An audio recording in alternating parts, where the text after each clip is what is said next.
Mansell meets.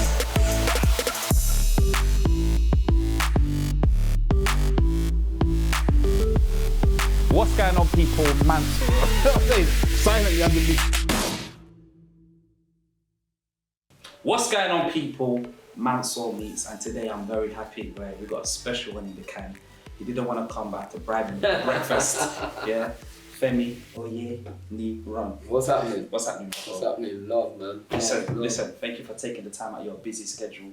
You've been here for only like 10 minutes. I can see agents calling, AA's calling, directors are calling, and Femi, you're still here.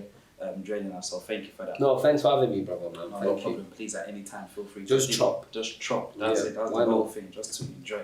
But before we dive in, you need to take me back in history. Before we talk about Mooney, before we talk about against all odds, anything else, we need to talk about the timeline. Yeah. Yeah. And the first question I need to ask you is, how is an African man saying to his parents, Mom and Dad, I want to get into the entertainment industry? Do you know what's funny? It didn't really work like that. It wasn't really a conversation. I was a 17-year-old kid. There was auditions for a film in my college. I went to St. Charles College in Ladbroke Grove. We got older people over there. Yeah. And I went there and there was an audition for a film called Kidulthood that Noel Clarke, who wrote Kidulthood, went to that college 10 years before I did. So he's got 10 years on me. Yeah. And so he went to that college, and then Noel Clarke was auditioning new talent from his old college for this film. And I got the role in the film. So it wasn't even like I had to have a conversation. I remember talking to my mum saying, I'm going to be in the film. I'm going to be like leaving home early and all of that stuff. Because at that time, I'm 17. I've kind of got my own freedom. I can go as I want. I can't come as I want. You know, like you can't come on mad late and all of that without explanation, but I can go like whenever, like, do you know what I mean? And so ultimately, I spoke to her and I remember saying, you know what, just make sure it doesn't affect your education. And that was it. And I went off the back of that. I remember back in those days, they used to have January exams for A-levels. And I went, got one of the best grades. I think I got an A in my January exams, my A-levels. So like I shot the film in November, December 2004. And my A-levels, my exam was in January 2005.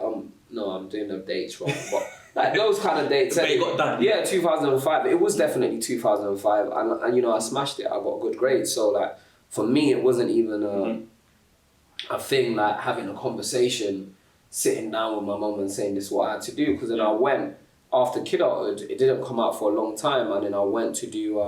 Because you got a uni degree, right? Yeah, so then I went to university and I studied law at the London School of Economics.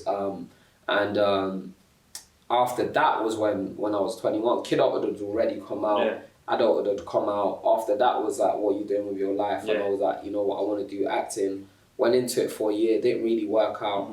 And then I went back to law school because I went to do my LPC. I was going to become a solicitor. And then because at the end of my LPC, I got a role in a film called Anotherhood and another film called Demons Never Die. And then from there, those two films were made by people that I knew. And from there, I just never looked back. I decided that, this is it. But I decided that I was always going to make my own content as well as be in other people's content. Oh, that's big. Do you find that, obviously earlier on you played Mooney and people might have looked at you as a comical kind of person. Obviously, when people know you personally, you actually have a conversation. Absolutely. You know that my guy's on the wood shop. Obviously, you're Nigerian as well, so all that eyes and teeth. You know what? I'll be honest. Like being. I'll get to your question, but being Nigerian is such a blessing. I was just thinking about.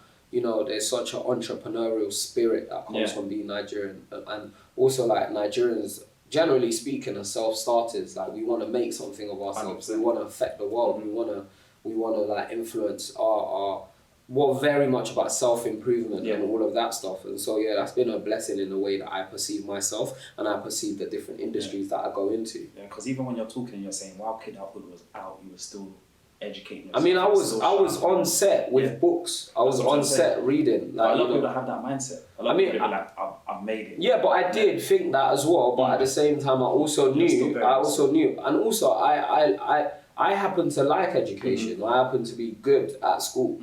And like, when you're good at something, it's not an effort. Yeah. It's when something's hard or it's a chore, that's when it becomes an effort. So I just happen to be really good at academically anyway, so that helps me. That's big. How do you break the mold of a character? That's one thing I want to know. Yeah. Because, you know, I feel like someone like Carlton, for example. Yeah. Even if he wanted to play a murderer. He can't. He walks on set, yo, you're Carlton. Or, you know, oh yeah, he's a jokey kind of person. Sometimes you do see people that are more comical kind of characters. They say it's very hard for us to move away from that stigma. Someone see, oh, Mooney, and think like you're just going to be a joker. Or, I mean, that's like re-educating people over time. And then for me, it's not even, because I've diversified what I do, so I make films as well as act now. I'm not really worried about, you know, what people think. And I think my big task as an actor is to create another character or like create several characters that are just as memorable. Because like, you know, that was the first role I played, but it wasn't the last role I played. 100%. And so like, but that's the one that as attached in people's memories the most. Yeah. And so for me, it's just important for me to sort of elevate beyond that as an actor. That's the challenge to me as an actor, to like rise beyond that character and to create other characters that people can align to me and see that, you know, actually that's not the only thing he can do, and that's not the only thing. Yeah, and that's just me. That's just me. Like that's a challenge to me as an actor, and that's the only reason for me. I don't think until I conquer that, I don't think I'll ever stop acting. I could be like directing the biggest Hollywood film, because that's the challenge to me, is that actually if I was able to create that character, because that's exactly what it was as a 17-year-old, then as a more experienced, more informed like adult as I am now, I should be able to like, you know, challenge myself and push to create other characters that audiences will grow to know and love. When did you, obviously you've done the acting gig, when did you say to yourself, you know, I'm going to take a step back, I want to now get behind the lens? From when I was 23, I think when I made my first short film when I was 21. Wow. When I came out of uni, I made a film with the lead actor of Against All Odds, actually, playing one of the leads in it, called Fresh Off the Boat, about my experience as a 10-year-old moving from Nigeria to England. So like I made a film about that when I was 21, and that was my first ever project. And so I've always had an eye on it. Remember, I came into the game in a project created by an actor. Noel Clarke was an actor. Yeah. So he wrote Kid Outward. He didn't direct it, but he wrote it. Yeah. And so for me, I was always inspired by Noel Clarke. I mean, we've had our ups and downs over the years, but the one thing that has been consistent, and he knows about me, is that, you know, I've always looked up to him as like the big homie, because what he did to change the game was out of this world. Cool. I was going to go into Fresh Off the Boat after, but you touched it first. Growing up in an era where you had to lie, for me, I was lucky. I could always get away with it. I'm Dominican. You're Dominican. I'm not Lucian. Yeah. Then I have to say them little small islands and get away with it until they start asking me serious questions. Yeah. But we grew up in an era, we weren't cool to be African. It was shunned upon. It wasn't cool. But now Africa's the biggest thing. Popular with popping. People like us. They like the food. They like the culture. Would you ever do like a Nollywood film? And how proud are you now to see that, you know, we're actually being accepted in the main space? I think for me, it's like, you know, like it takes. I hate the idea of acceptance. Right? I hate that we think of ourselves as valuable when other people think of us as valuable. We get a cosign from. I don't like that. I think that's dangerous. I like. As a black man, as a black person, as a Nigerian man, I've always been proud of who I am. And whether it takes other people ages to catch up to that or not is nothing to do with me. But I don't like that idea of acceptance. I don't like us thinking we're better now because everyone dances to Afro beats. Because we were always good, we're always dope, we're always fly. But it just took a while for people in the West, even black people in the West, to accept it. And it's a travesty, really, that black people would almost be racist to each other. Yeah. So it's kind of sad, really. Yeah. But, you know, in terms of like coming from England to the UK, that was tough. That was a tough transition. And I think ultimately we lived... It helped shape you a lot? Not really, because I was very sure of who I was. Like, you know,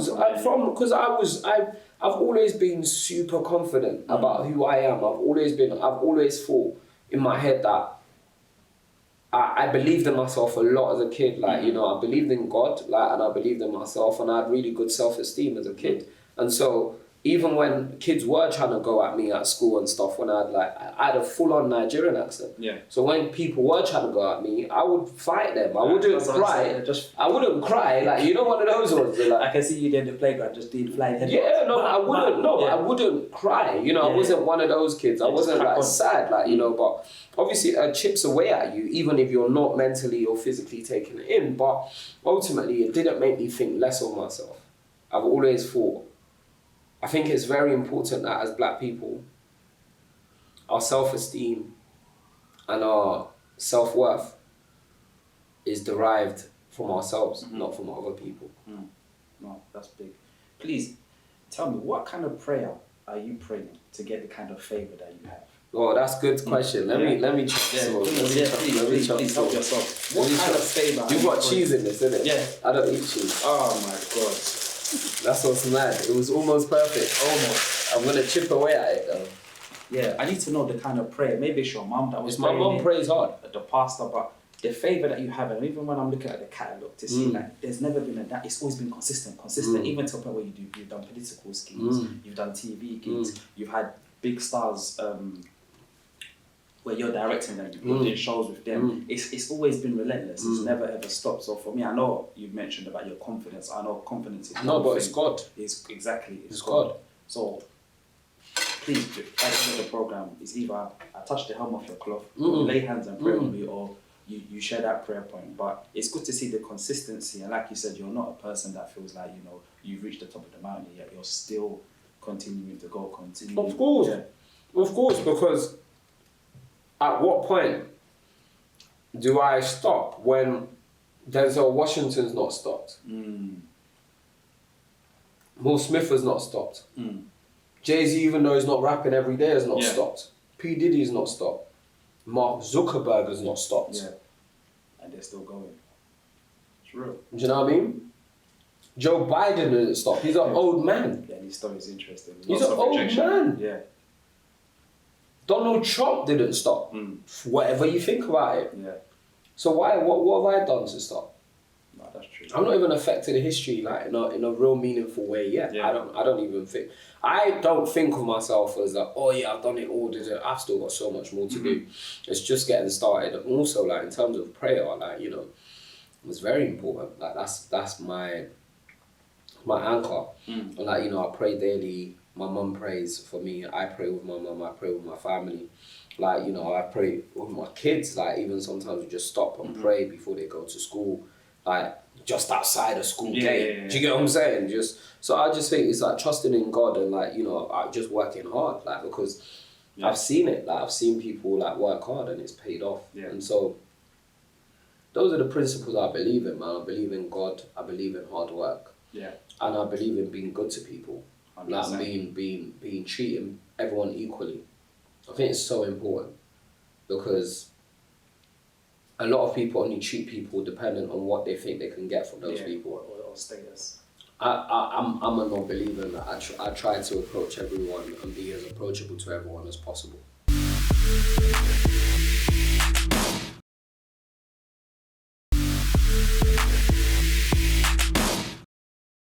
I speak to a lot of Nigerians that, especially in the music industry, that started off their careers here and then go back to Nigeria when they relocate. I speak to a few other people about their careers, maybe they relocate in Africa. But what I've been told by a lot of people, they feel in the UK, they're not appreciated. They feel in the UK support's not there. They feel in the UK there's a lot of like people not hating, but, you know, kind of like not really pushing it the way they'll push someone else's thing. What do you feel about that? And do you feel a lot of the time when you do projects, you get the appreciation? Not that you care, but I'm just saying, do you get the appreciation? Do you get the backing? Do you get the support that you think you should? England is a institutionally racist country. Yeah. Therefore, as a black man, I'm not gonna be treated as my non-black peers.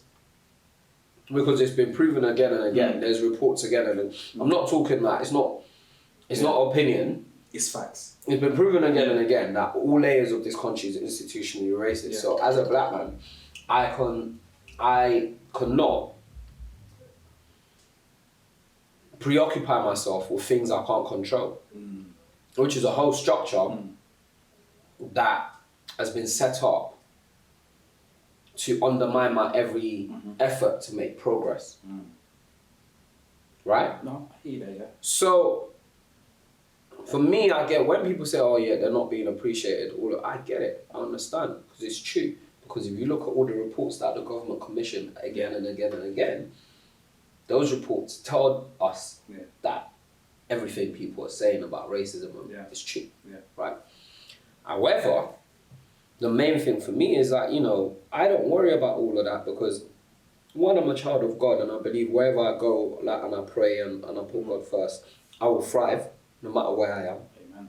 And secondly, I also believe, I also believe that I just don't look at the things that I can't control. I can't control how you feel about me, right?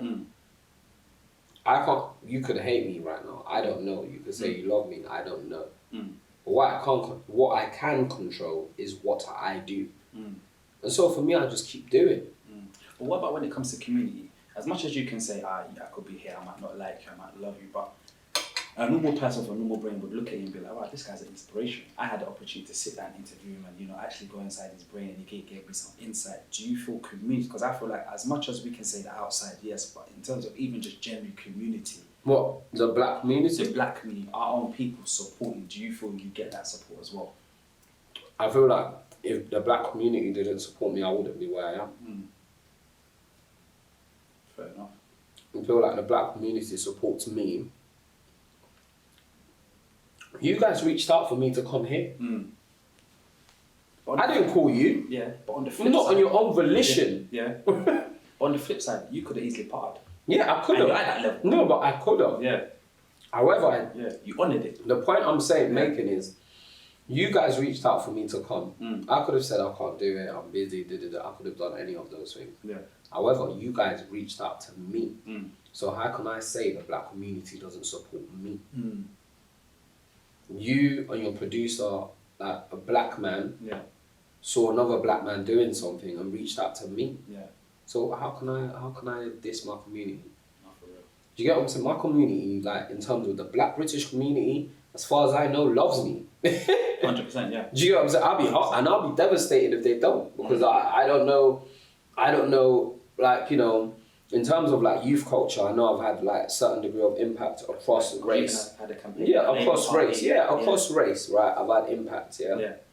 However, in terms of like who loves me the most, who shows me the most love, who reaches out to me the most to come and do stuff, who tries to fashion opportunities for me, like I wouldn't be here if I wasn't for the black British community. Factually, for me, personally. Cool. I want you to give some advice to the young people now, especially for those of you out there, if she doesn't know Femi, she's too young for her, but it's not overnight success. You've been grafting, you've been out here. Yeah. And I feel like the era that we live in now, everything is micro success. I want to be famous, I want to be famous, I want to be an actor, I need to be in front. They don't understand it's a process and it's something that builds up. With you and obviously with your journey, what's some of the key things that you've, I'd say, learned and you understand, like, just advising people? I think it's important to be ready for ups and downs. Like there's been moments where things have been hard, man. It's been tough. Super tough. We're saying Indomie. Just not like that's funny, you're good. But no, there's been moments where it's been really tough and you know, I've had to just keep going and like to adapt and to try to figure out different things to do to keep like to make money, to get by. So be prepared for that, but don't give up. I think just keep going, keep driving through, and it's difficult sometimes. Actually, you're up against a wall and you're like, you're doing stuff and you're like, my bank account is still in minus. I'm still, you're working, it goes in, it goes out, you're working, it goes in, it goes out, you're working. And it's like, I'm still in the same spot, but like, you know, you just have to believe in yourself, weather through, have faith, and like, be really busy. Even when you, like, especially in the entertainment industry, even when you're not booked, be busy. No, people like to say I'm booked and busy. Even when you're not booked, be busy. So when you say, give me an example, what's an example of you're not booked but you're busy? I wasn't booked as an actor when I started making my own content. But my job was acting. It's my primary job. Yeah. It's still like I probably still have more acting credit than I do any other credits on IMDb. Yeah, definitely you do. Right? Yeah, you do. And so that's my primary job, right? Yeah. You could argue based on that, that's my primary job. Right? But I spend most of my time making my own content. So even though I'm not booked, I'm busy. Always be busy. I remember there's a 70-year-old filmmaker that's a good friend of mine. And I said to her, like, same question, like, what has kept you going? She goes, you know what, there was a time in my life when I was signing on, like, I was broke, and I was signing on, right? She said she was signing on. And she said, I just left my house every day. I went to, like, the South Bank, I was around creative people, I was around creative minds, I went to CAFs and I wrote scripts, I just left my house, but I made sure, even though I was signing on, I made sure I was out of my house every day being creative. Just stay busy, creatively. You touched on a good point there about finances. For example, we live in a creative space, so sometimes things don't happen for you, and you find yourself having to work. You find yourself having to do a job that's not particularly in line with. Can I bump into? Can I stop? Yeah. Work. Get a job. Yeah. Because you know what? When you're broke, you make bad decisions. You do bad deals. You sell yourself short. You know when you read these creative people, oh yeah, they gave me this contract and I signed it, and now they own me. No. They were in a Because you were broke, because you were desperate. But then, how do you, for example, you're working, or say someone's done a film it done really well. I feel like a lot of people, like I'm saying, young people especially, they can't deal with someone walking in them on Sainsbury's while they're working, saying, hey, that man, I saw he done a film not too long ago. Okay. So nice stacking shelves, but they don't understand it's a process. So I went through the same thing. I did kidulthood, and I think that is probably quite depressing being in kidulthood and then being in Sainsbury's. I've never done that, right? But what I did, when you get a job with close proximity to your industry. So if you're an actor, what I did kidulthood, was at uni, came out of uni, wasn't making that much money, but I was doing workshops. I signed up to an agency that sent creative people to go and do, they were called Future Creative. That business doesn't exist anymore, so I can say who they are, but they were called Future Creative. I signed up to them, and they sent people to like schools, colleges, wherever, to go and do workshops for young people. So I was doing that, and I was getting fulfillment from that because I was in proximity with young people that were my potential audience, and I was giving back to the community, but they were actually paying me a small change to do it as well. But you're still in the field. But I'm still in the field. Other actors go and get jobs in theatres, front of house. Obviously theatres are not around COVID at the moment, but they go front of house, theatres, and they'll like be selling tickets, but then you're close to the actors, you're close to the directors, you're close, you know, if the actors are asking you for tickets, you can talk to them, you're networking. 100%. So you're in that space. Like, do you get what I'm saying? Like for you, for instance, like, you know, if you're a presenter, like, and you want to get into presenting, why don't you contact a TV station? Like, there's all these small things that you can do that to keep you ticking over, and also like be a runner, like do like other things, but remain in the industry, because actually stacking shelves at Sainsbury's might work for some people, but might not work for other people if they feel like their self-esteem is affected. Because your self-esteem is so important, you have to keep your spirits high, because there's so many low moments in this industry that it's important to keep your spirits high at all times. What can I expect from Against All Odds? Against All Odds is about a young kid who has dreams of being an MC, but set back in the day. So in the early noughties, when grime was first coming up. So we're talking like Deja Vu. Yeah, we're talking about Deja Vu. Literally, we teamed up with the guy that still runs Deja Vu. We shot. Talking Deja Vu, we're talking about Lord of the Mics, we're talking about Risky Roads, we're talking about it escapes me, but all of these things are featured in the film. It's going to be on the Link Up TV YouTube channel, and it's going to be available on several other platforms. You've got really Gets in it playing himself, you've got Jammer playing himself, DWE playing himself, and so on and so forth. So yeah, that's the world that we've created, And so it's like a bite-sized history of the early days of grime, but with a narrative twist. So it's got this young kid trying to work his way through that world. Cool, I might have to get Avrex and some. No, get Avrex. So, you know, there's Avrexes in the film. So it's like, it's that authentic, you know, it's that real to that period of time, you know, just tapping into the foundations of the music that we see out there now with the young people, like be it grime, be it drill, be it like Afro swing, be it all the different vibes. Yeah. Before I let you go, bro, I just need to know if there's any romance, love scenes with a lovely lady, I'm available. Oh, is that all you want to do? Yeah, or if you need to carry I didn't your even bags, see that coming. Yeah, carry your bags or come and clean the compound on the weekend, please call me, I'm available. I can do all of that, do the shopping, I can make a good stew and rice for you when you're coming, so you and Mark can just go and enjoy it. So please, I'm here, I'm available. Please, just let me know. Noted. Please, thank you very much. That's what I want to know. Femi, thank you very much for joining me. I appreciate it, gems. People, that was an interview, that was a church sermon. When we launch this, please get your Bibles and your notepads and write notes and make sure you tune in. More blessings to you, sir. Mansour Meets, until next time, you know the vibes.